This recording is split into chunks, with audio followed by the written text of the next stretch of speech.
Welcome back, guys. Reggie vs. Solace here. I wanted to do a quick video on talking about the Ungoro Crater buffs that you guys can be able to use in World of Warcraft Classic. Video that was long overdue. It's something that I use for every raid on both of my warriors, and wanted to share it with you guys. Let me know what you guys think, your thoughts, and the reasons why these little self mini buffs can be beneficial to the raid going into Phase 5 and Phase 6. So let's get started. Ungoro Crater, mini buffs, the guide to the crystals. Alright. So, first let me explain what the buffs are, and then I'm going to show you what you got to do to be able to get them. Most people should know, but I don't think people understand the significance of why they're pretty good mini buffs everyone should be able to have. So, the buffs that I'm talking about is the Ungoro Crystal Crater buffs. They're at the three different crystals, pillars. There's one here in the north, one here in the east, and another here in the west. There is no crystal pillar in the south. And it's a total of 6 buffs, 2 at each pillar. I am currently at one. This is the Northern Crystal Pylon. That's what it's called.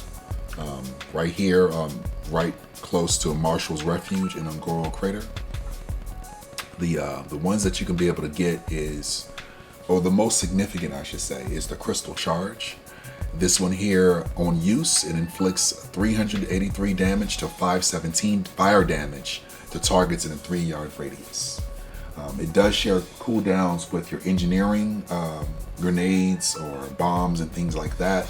So if you engineer, it's less significant, but if you're not an engineer, for whatever reason, this is a good AoE, especially for Phase 5 when you're fighting Vicidius. So, or Viscidus, however you want to pronounce it. You could still be able, it's not as strong as the Goblin Sapper Charge, but you are doing an area of effect damage that can be used in lieu of a Goblin Sapper Charge. You get those here at in Ungoro Crater at the Crystal Pylons. The next one that I use is the Crystal Ward. As you can see here, it increases the target's armor by 200 for 30 minutes. I use this here for high fights where there's a cleave or a threat drop. I'm always going to have this one on, or I try to at least. It's a self buff. You can also buff targets. You can buff your tank with it. You can buff, I was doing a Scarab Lord quest, you can buff like NPCs like Remulos and etc. You can be able to buff them as a warrior, or as the class that you are. You could be able to use as kind of a self buff on NPCs that you want to keep alive to get them slightly more tankier, which is 200 armor. This is probably the biggest one that I use. Is the Crystal Spire. It is a crystal shield that surrounds the friendly target, doing 12 damage. Very important. 12 damage to anyone who hits him. Last 10 minutes. It does assume the gender, but this one's really good because it's not as powerful as Thorns. I think Thorns is 14 nature damage if I'm not mistaken, but this one is 12 damage, so it does work for mobs that are nature immune. So you want to keep that in mind. I try to at least have 20 of these on me just in case you're either questing, farming, or in a raid situation where you're going to be incurring damage yourself as a tank. If you don't have Thorns, which you should in a raid, but for 5-mans and things like that, it's good to be able to have this one on. It does a quick little debuff around your character, almost like you're a chamois. It's like a crystal spinning around you, like a wisp almost. So those are the 3 that I use. There are 3 others that are not as significant, but we'll go over those in the guide here. So right now I'm at the Northern Pylon. I'm normally going to the Eastern and Northern Pylons. You get this one here, Crystal Ward, from the Western Pylon. There's also another one called Crystal Yield, if I'm not mistaken. And that one basically puts a negative 200 armor on the enemy. But that's basically like a Sunder armor. And as a warrior, it's not good because Sunder armor overrides it. So that one, to me, the Crystal Yield is not as useful, but maybe other classes that are not warriors could find use from it. So each of these combinations here cost 2 different crystal combinations, and you get those crystals in Ungoro Crater. They're on the ground. They're usually very cheap on the auction house. As you guys can see here, I have all 4 colors, and there's going to be combinations of these 4 colors. To me, on my server, it could be different for your server. The yellow one is the hardest to come by, but that's the one that's used in the most useful combinations, in my opinion. So you go to the crystal pylons, and you'll have an option. Ooh, see that one there too? It auto completed, which you don't want.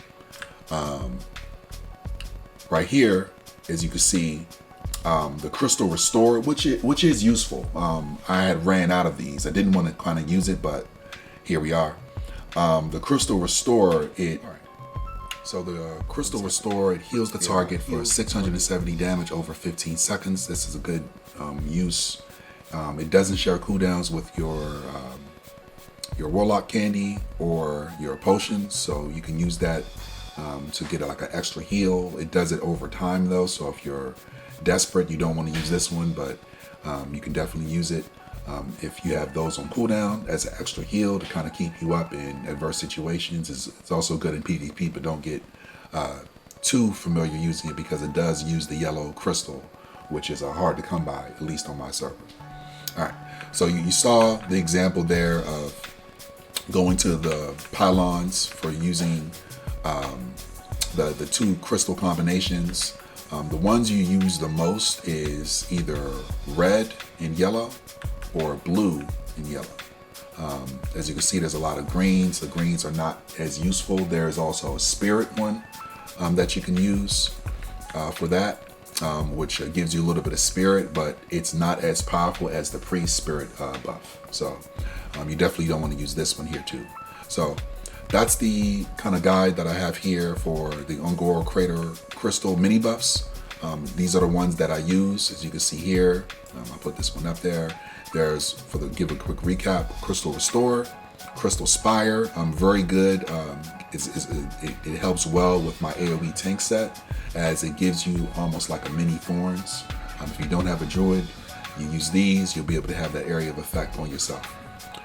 Crystal Ward, increase the armor by 200, very good for, I use it on Broodlord all the time, or different fights when you're going to incur damage. Also those packs in Blackwing Lair that they drop aggro. I use this on here just to keep me up a little bit more. And then of course your Crystal Charge, I use these on the packs in Blackwing Lair. I want to use these on the bugs in AQ20, AQ40. Really good. As far as if you're not an engineer, you better use these here in lieu of using a Goblin Stopper Charge or a grenade. So let me know what you guys think. These are the ones I would say people should go for. There was also a Crystal Yield, which is putting basically a Sunder armor on the target.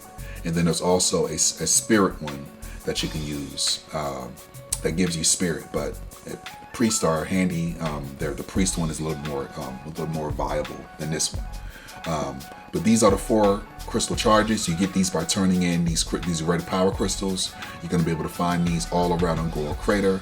Also in the auction house, you can get a couple of like 20 or so for like a gold or 2. Very useful for getting these mini buffs. Just keep them in your inventory and use them in the raid. All right, guys. Happy AQ 40s and 20s. I know my server is just opening up. We're one of the last ones to open up, so I'm getting restocked here. As far as your consumables, remember, if you're juiceful, you're useful, and if you're juiceless, you're useless. It's Reggie vs. Solace, signing off till next time, guys. Continue to be amazing.